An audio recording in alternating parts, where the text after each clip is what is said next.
Today I'm going to be talking about the sunnahs of when the adhan is like for the people that are listening to the adhan, what they should say, what they should do whilst the adhan is being given. And so listen carefully. Assalamu alaikum wa rahmatullahi wa barakatuhu. So it is recommended for us who are not given the adhan that we listen and repeat after the muwaddin.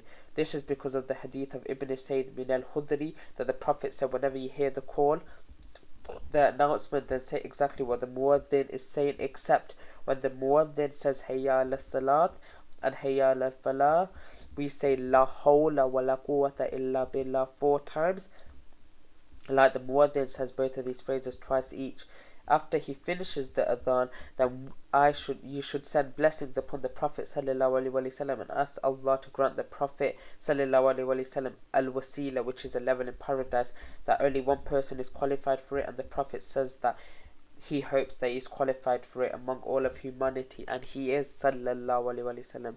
The Prophet ﷺ said, when you hear the muwaddin say what he says, then send the blessings upon me. Whoever sends blessings upon me, Allah will send blessings upon him tenfold, and then ask Allah to grant me al-wasila, for it is a station in paradise, it is a position, it's a level in paradise, which only one of the slaves of Allah will attain, and I hope that I'll be the one.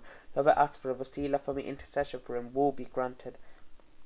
This means that the Prophet ﷺ would intercede for us on the Day of Judgment, and Jabir ibn Abdullah said that the Prophet ﷺ said, whoever hears when he hears a call to prayer, and this is the day that we have to say after repeating after the muezzin and for offering salutations upon the Prophet, we have to say, O Allah, Lord of the perfect call and the prayer to be offered, grant Muhammad sallallahu alaihi wasallam the privilege and the eminence, and resurrect him to the praised position that you promised.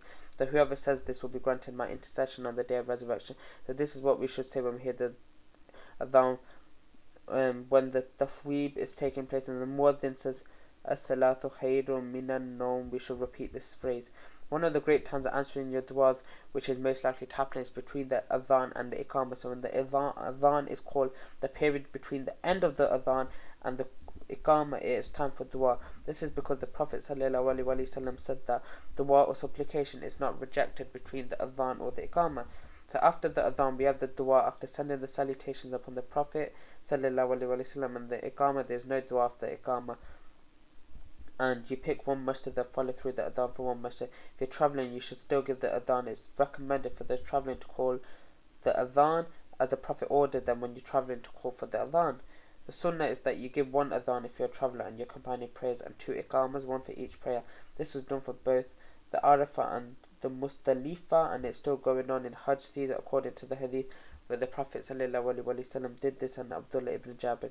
The one who gave the adhan is not obliged to give the iqamah, but this is a sunnah. But if someone else stands up to give iqamah, then there's no problem in that. If you hear the adhan from the radio and it's a live broadcast, you can repeat after the muwaddin, but if it's a pre-recording, then this is not permissible. And I will leave you here fi manillah, as that concludes today's sunnahs for the adhan. So assalamu alaikum wa rahmatullahi wa barakatuh.